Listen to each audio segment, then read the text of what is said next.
રૂપેશ લે પી. મારે નથી જીવવું, મને મરવા દે. જીવીને હું શું કરું હવે?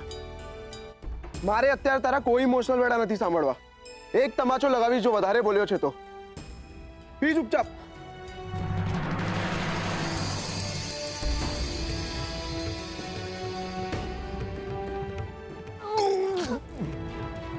રૂપેશ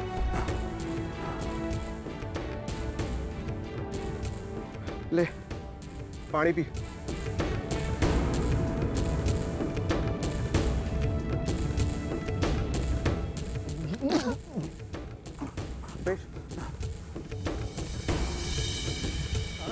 ઠીક છે હવે? ગાંડો થઈ ગયો છો સાવ, અક્કલ વગરના. હું જીવું છું હજુ, અને આ બધા નાટક કરતા પહેલા તને તારા મા બાપનો વિચાર ન આવ્યો? અને તે મારો વિચાર કર્યો કે તારા વિના મારું શું થાત? હું જ બધાનો વિચાર કરતો ફરું. મારું કોણ? મારી તો કોઈને પડી જ નથી. મને કોઈ નથી સમજતું. હું એને બહુ પ્રેમ કરું છું. એના વગર હું નહીં જીવી શકું. તું જ નક્કી કરી લે એકલો એકલો. અને કોઈ પ્રોબ્લેમ હોય ને તો એનું સોલ્યુશન તો હોય જ. અને તારું અક્કલ વગરનું સુસાઇડ કોઈ પ્રોબ્લેમનું સોલ્યુશન તો ન જ હોઈ શકે. જો બીજી વાર આવું કર્યું છે ને તો આપણી દોસ્તી પૂરી. ચાલ હવે દવાખાને. કિંજલ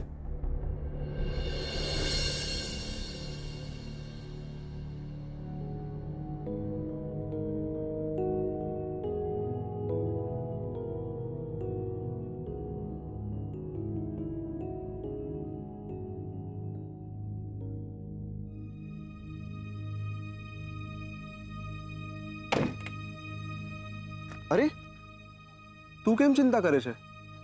તે તો યાર આજે આનો જીવ બચાવ્યો છે. જો તું ના હોત તો ખબર નહીં આનું શું થાત. હવે હું આને લઈ જાઉં છું દવાખાને. આની બાઈક હું કાલે આવીને લઈ જઈશ. તું ચિંતા ના કરતી.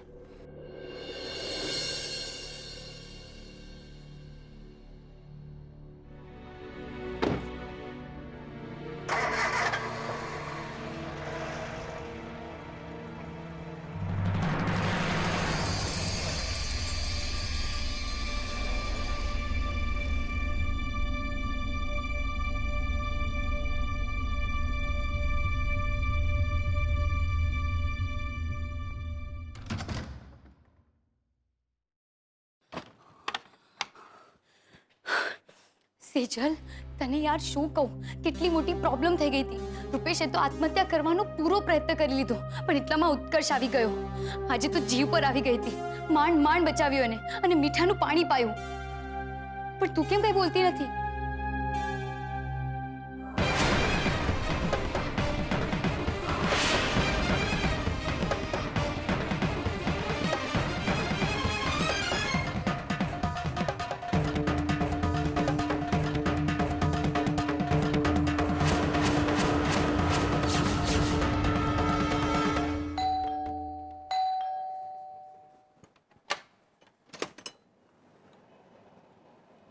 અરે પદ્માબેન, તમે? હું અંદર આવી શકું? હા હા, આવો ને. આવો આવો આવો. બેસો ને, હું બાને બોલાવી લાવું. ના, બાનું મારે કંઈ કામ નથી. હું મોહનભાઈ અને કિંજલ સાથે વાત કરવા આવી છું. તમે જરા એમને બોલાવી આપશો? વધારે સમય નહીં લઉં તમારો. કઈ વાંધો નહીં, તમે નિરાતે બેસો, હું એમને બોલાવું છું. અરે કહું છું, સાંભળો છો? કિંજલ, બેટા બહાર આવ તો. જો કોણ આવ્યું છે. મોહનભાઈ, હું અહીંયા રૂપેશના પપ્પાના ગેરવર્તન બાબતે તમારી માફી માંગવા આવી છું. મન મોટું રાખીને માફ કરી દેજો. પદ્માબેન, આ રીતે માફી માંગીને અમને શરમાવશો નહીં. બહુ સાચું કહું ને તો તમારે આ બધું કરવાની કોઈ જરૂર જ નથી.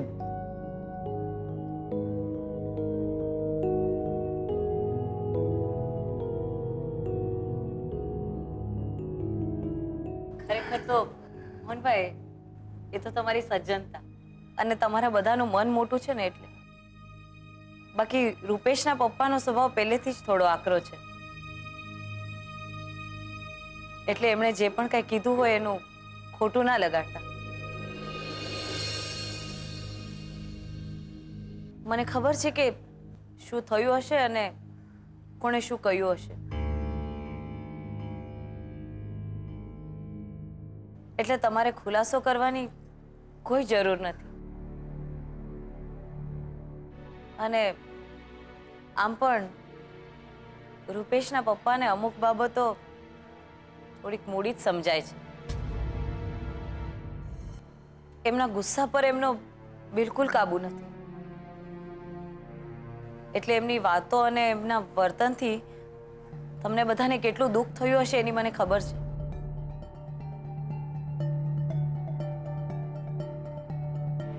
હા, એટલે એમની શરતો સેજલના પપ્પાને થોડી આકરી લાગેલી, પણ તમે અત્યારે અમારા ઘરે આવ્યા છો એ સાચે જ અમને ખૂબ સારું લાગ્યું. અને પદ્માબેન, મન ઉપર ભાર ન રાખશો ને, અમારા મનમાં કોઈ કડવાશ નથી. સારું થયું કે આપણી વચ્ચે જે કંઈ ગેરસમજ હતી એ દૂર થઈ ગઈ. જો તમને લોકોને વાંધો ના હોય અને તમારી મંજૂરી હોય તો મારે કિંજલને મળવું છે.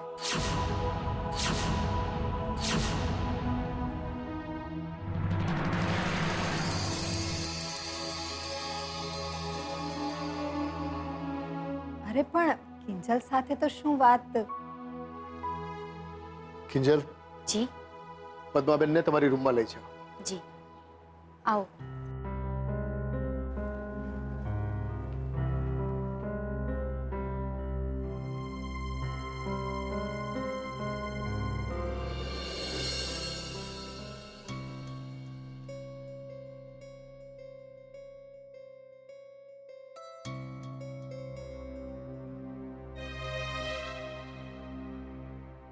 બેટા,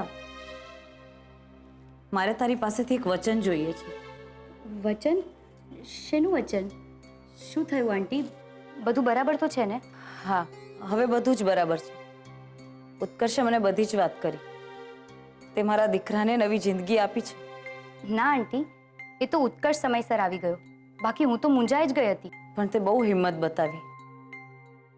પણ આંટી, આમાં વચનનું શું? મને કશું સમજાયું નહીં. બેટા, તું મને વચન આપ કે રૂપેશે આત્મહત્યા કરવાનો પ્રયત્ન કર્યો એ બાબતે તું કોઈને કશું જ નહીં કહે, ન ઘરમાં કે ન ઘરની બહાર. શું છે બેટા કે આવી વાત ઘરની બહાર જાય એટલે લોકો એ વાતને ચોળીને એટલી ચીકણી કરી નાખતા હોય છે કે શેરનું સવા શેર બની જતું હોય છે. અને હું ક્યારેય નહીં ઈચ્છું કે લોકો મારા દીકરાની દયા ખાતા ફરે. સમાજમાં અમારું મોટું નામ છે અને આત્મહત્યાવાળી વાત જો બહાર આવે તો લોકોની ચાર આંખોથી મારો દીકરો વધારે હેરાન થઈ જાય. તું સમજે છે ને બેટા શું કહેવા માંગુ છું? હા આંટી, હું બધું જ સમજુ છું. તમે ચિંતા ના કરો. હું તમને વચન આપું છું કે આ વાત ક્યારેય બહાર નહીં જાય. થેન્ક યુ બેટા, મને તારી પાસેથી આ જ સમજણની અપેક્ષા હતી.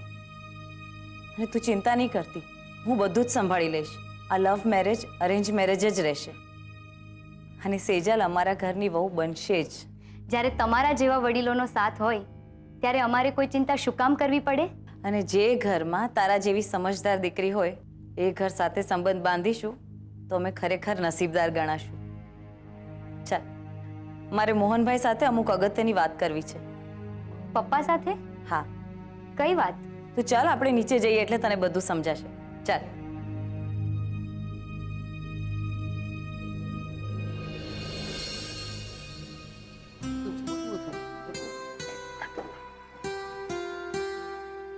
આવો આવો આવો પદ્માબેન.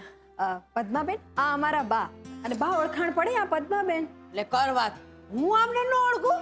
પદ્માબેન હવાર હવારમાં અમારા ઘરે અહીંયા? હા બા, હું અહીં ખાસ કારણસર આવી છું. હું મારા દીકરા રૂપેશ માટે સેજલનું માગું નાખું છું.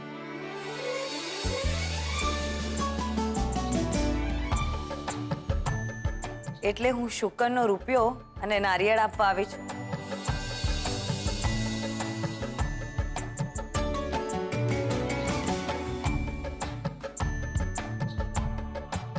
હે સંતોષી માં, તે જીવનમાં મને કેટલી બધી ખુશી આપી દીધી.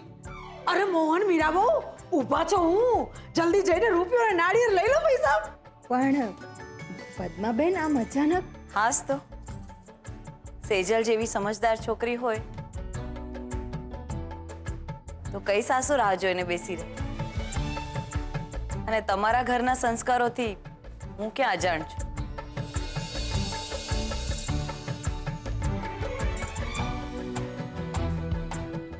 ને ખરું કહું ને તો સેજલ અમારા ઘરે કિંશુકને ભણાવવા આવે છે ને ત્યારથી જ મને તો પસંદ છે. મોહનભાઈ, મીરાબેન, મને તમારી દીકરી આપો.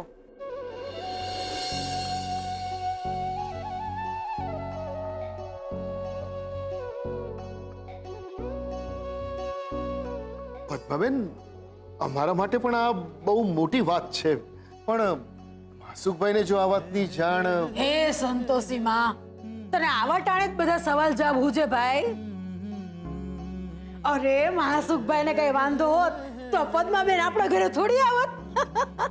અરે ધર્મના કામમાં ઢીલ શું પૈસા, જૂની વાતો જૂની થઈ, આ નવું આવ્યું ને એને વધાવો. હાલ હાલ લઈ લે રૂપિયો નાળિયેર ભાઈ.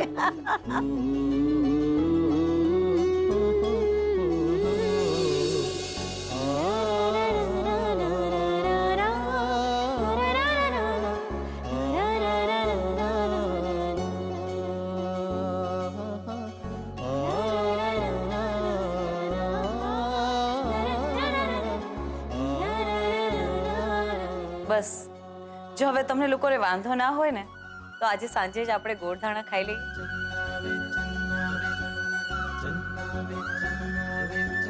અરે હાંજે હું કરવા, અટાણે જ ખાતા જાઓ. એક મિનિટ બા, આટલા બધા હરખાઈ નહીં જાઓ.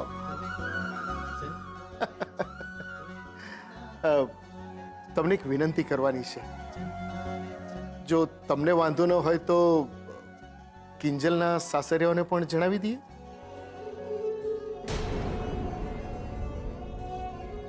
શું છે કે રૂપેશ અને સેજલની સાથે સાથે કિંજલ અને સુશાંતના ગોળધાણા પણ એક સાથે થઈ જાય ને તો... આનાથી ઉત્તમ બીજું શું હોઈ શકે મોહનભાઈ?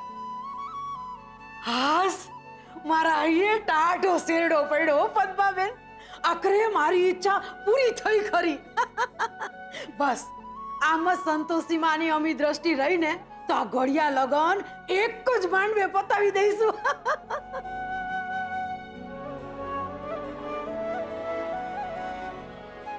અરે સેજલ દીકરા, ઊભી છો શું? તારા થનાર સાસુને પગે લાગ. જા બેટા, જા જા.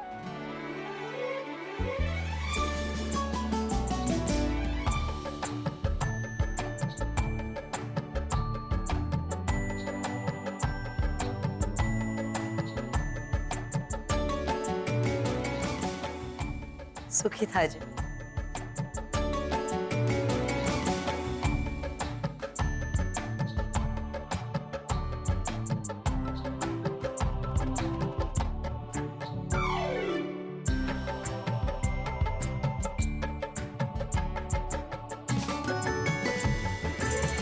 અરે સેજલ, હું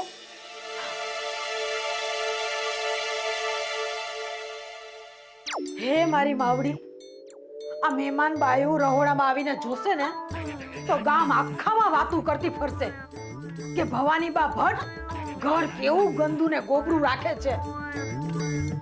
હાલ ભવાની હૈયા બાળવા કરતા હાથ બાળવા હારા. એ મારી માવડી. બા બા બા, શું કરો છો તમે? કા દેખાતું નથી? આ તમે લોકોએ રહોડું જે ઉકળા જેવું કરીને રાખ્યું છે ને એને સાફ કરી રહી છું. એલી કિંજલ, તમને લોકોને ખબર છે આ બાઈ માણા પાણી પીવાના બાને રહોડે આવે અને માપીને જાય કે જેનું રહોડું ચોખ્ખું અને ઝગમગતું હોય ને એના ઘરની દીકરીઓ સાસરે જાશે ને તો અંધારું નહીં થવા દે. એટલે તારા અને સેજલ હાટું થઈને આ સફાઈ કરું છું. વાગી જા, કરવા દે મને. બા, હું એના માટે જ આવી છું, આ ભીનું પોતું લઈને.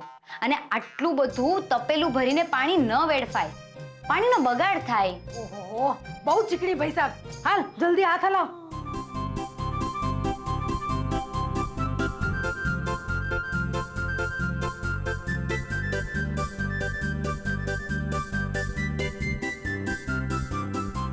પત્યું? હા બા. પાણી પા ભાઈ સાહેબ, પાણી પા, ગળું હુકાય છે.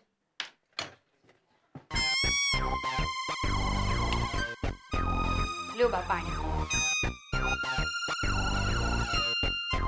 એટલે આમાં પાણી તો નથી. નથી બા, હું તમને એ જ સમજાવવા માંગતી હતી કે પાણીનો ખોટો બગાડ કરશો તો આવી જ દશા થશે. પાણી માટે આગળ આવનારી પેઢી તરસતી રહેશે. બા, મને માફ કરજો, મેં જાણી જોઈને તમને પાણીનો ખાલી ગ્લાસ આપ્યો, પણ મારો ઈરાદો માત્ર તમને સમજાવવાનો જ હતો. ઠીક છે, ઠીક છે. હવે વાસણ નહીં આપ, બીજી વાર ધ્યાન રાખીશ. અરે ઊભી ઊભી વિચાર શું હવે? જેમાં રહોડું ચમકાયું ને એ મોઢું ચમકાવ. કઈ ગોળ ધાણા કઈ એકલી સેજલના નથી. જા, બધું મારે જ યાદ રાખવાનું પૈસા. જા હવે જલ્દી કર અને જલ્દી આવ, હો, ફટાફટ.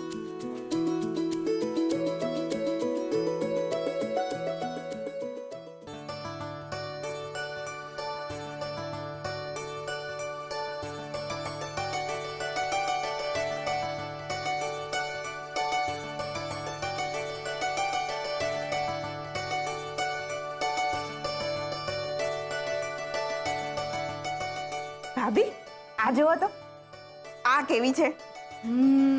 સારી છે, પણ મને આ વધારે ગમી. જો એનો કલર પણ કેટલો સરસ છે અને બોર્ડર પણ કેટલું ચોખ્ખું કામ કરેલું છે. હે ને? કાકી સાસુનો વટ પડી જશે એવું લાગે છે. કાકી સાસુનો નહીં, સાસુનો. અરે નાના સરોજ, આ સાડી મારાથી તો ભાભી, સાડી સાસુ પહેરે કે કાકી સાસુ પહેરે, પણ ગોળ ધાણા તો આપણી દીકરીના જ ખાવાના છે ને.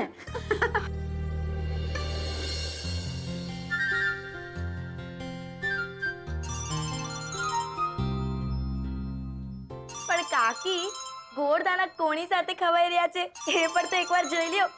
રૂપા સાથે. મારો ફોન! અરે પણ નેલ પોલિશ પૂરી કરવા દે. અરે મારો ફોન! બીજલ, મારો ફોન આપ. મારે રૂપેશ. અરે નહીં આપું. બીજલ, મારો ફોન. દી. Hi Rupa. Shut up. Hello. હા રૂપેશ. અરે કાંઈ નહીં, કિંજલ મને નેલ પેન્ટ લગાવી રહી હતી. હેલો હેલો, તારો અવાજ નથી સંભળાતો. અહીં છે ને બહુ જ નેટવર્કનો બહુ પ્રોબ્લેમ છે. એકચ્યુઅલી રૂપા, અહીંયા છે ને ટાવરની પાસે કાકી, મમ્મી, સાડી નામના વાદળા બહુ છે. સમજાઈ ગયું ને? Bijal, you too much. ઓ બીજલ, હવે કેટલી હેરાન કરીશ બિચારીને. અને બીજલ બેટા, આજ તો સમય હોય છે એકબીજાને સમજવાનો, જાણવાનો. એમ તો પછી કિંજલ, તને પણ તો ફોન આવતા હશે ને શાંતાના? શાંતા? કોણ શાંતા? અરે કેમ, જો રૂપેશનું રૂપા થતું હોય તો સુશાંતનું પણ શાંતા જ થાય ને. ના હો, મને એવું બધું ન ફાવે. કિંજલ, લગ્ન પહેલા હું અને તારા પપ્પા પણ ક્યાં એકબીજાને ઓળખતા હતા કે બોલતા હતા? એ તો લગ્ન પછી એકબીજાની પસંદ અને નાપસંદ સમજાવવા લાગે. પણ મમ્મી, મને સુશાંત જીજુની પસંદ જરા નથી સમજાતી. સેજલ દીદીની ના થઈ તો બીજી ક્ષણે કિંજલને હા કહી દીધી. શું કામ હા ના પાડે? આપણી કિંજલ છે જેવી સરસ, સમજુ ને ઠાવકી. એને ભાભી? એકદમ સાચી વાત કહી તે સરોજ. આમ ભલે કિંજલના એક પણ કામમાં ઠેકાણા ના હોય, પણ જ્યારે પરિવારની વાત આવે ને ત્યારે દરેક કામ ઠેકાણે પાડતી હોય છે. અને બીજલ જે સમયને સમજી મા બાપની ઈચ્છાને માન આપીને આગળ વધે ને એને જ સંસ્કારી દીકરા કે દીકરી કહેવાય. બરાબર ને કિંજલ બેટા? ચલ ચલ હવે જલ્દીથી તૈયાર થઈ જા. ગોળ ધાણા એકલી સેજલના થોડા છે. ચાલ ચાલ જલ્દી તૈયાર થા.